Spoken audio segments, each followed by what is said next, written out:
Zalapartak jarraitzen du ETBko Euskalduna naiz eta zu saioaren inguruan. Hedabide publikoak prentsa ohar bidez azaldu du, sare sozialetan saioaz zabaldutako bertsioak desnaturalizatu egin duela produktuaren esentzia.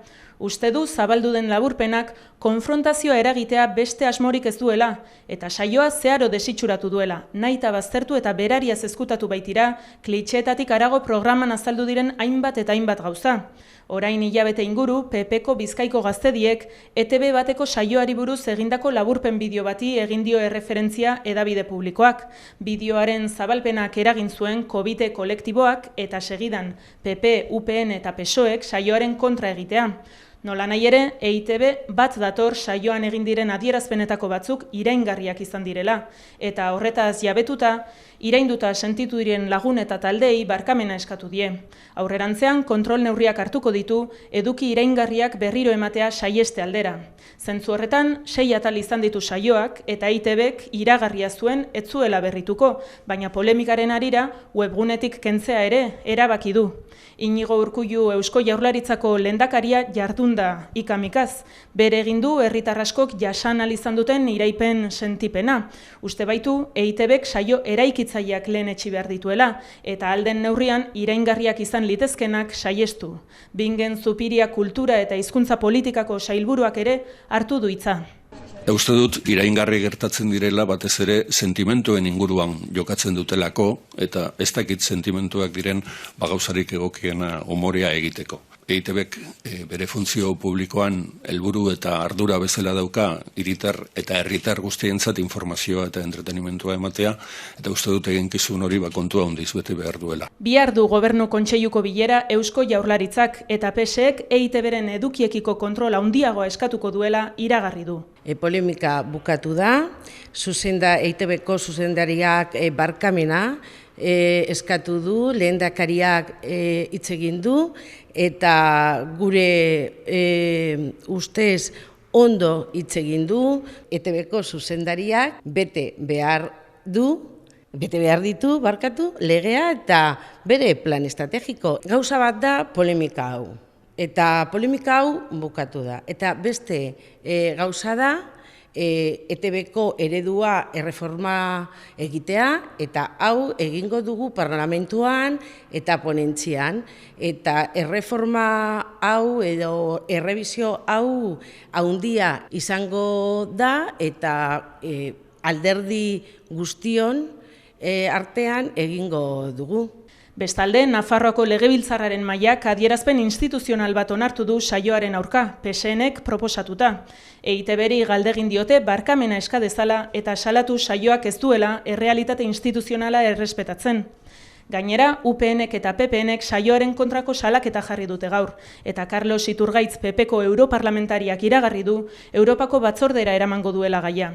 Alderdi Popularrak gainera, Maite Iturbe EITBko zuzendaria kargutik kentzea eskatu du berriz ere. Euskal Herria Bilduk neurriz gaineko polemika artifizialik elikatu nahi ez duela adierazi du, eta alduguk umorearen testu inguruan kokatu badu ere, EITBren eredua aldatzeko beharra aldarrikatu du.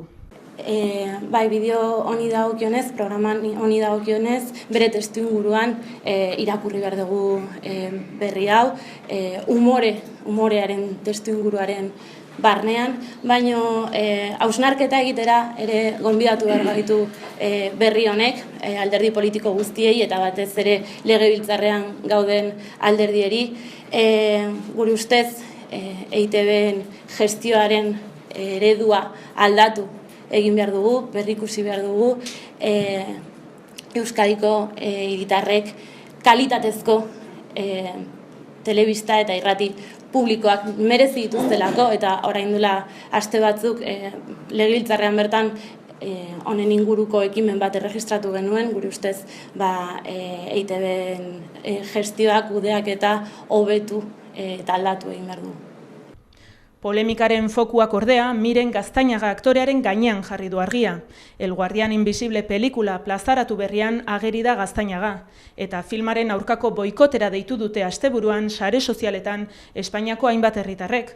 Horren aurrean, ohar bat argitaratu du Planeta taldeak, pelikularen banatzaileak, eta nabarmendu du Espainiarren kontrako irain edo errespetu falta oro arbuiatzen dituela, eta Gaztañagaren parte hartzea edozein kasutan oso eskaisa dela pelikulan.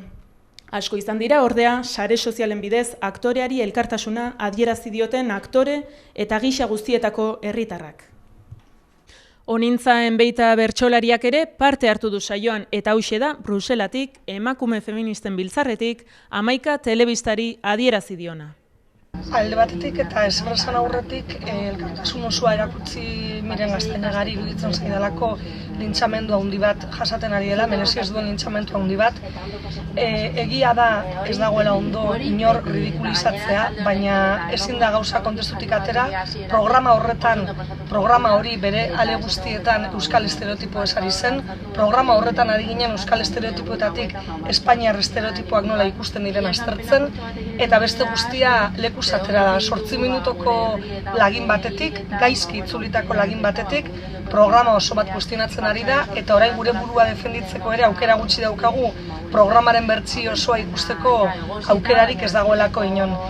Beraz hemen interes bat egon da, interes bat programa horretan agertzen den jendearen kontra, eta interes bat batez ere euskarazko telebistaren kontra. Badaukat irudipen hori, erdarazko telebistetan euskaldunei buruzko irainak egon direnean eta estereotipo ridikuloak egon direnean, inorrez da asaldatu, eta berriro ere argi gelditu da nola gurearen moduko herrietan, kultura zapaltzailea eta zapaldua daudenean, kultura hegemonikoa dela beti, hizkuntza hegemonikoa dela beti, nori eta zerbaitik barre egin behar zaion erabakitzen duena, eta orduan besteok kastratuta gelditzen gara, eta hori zentzura da.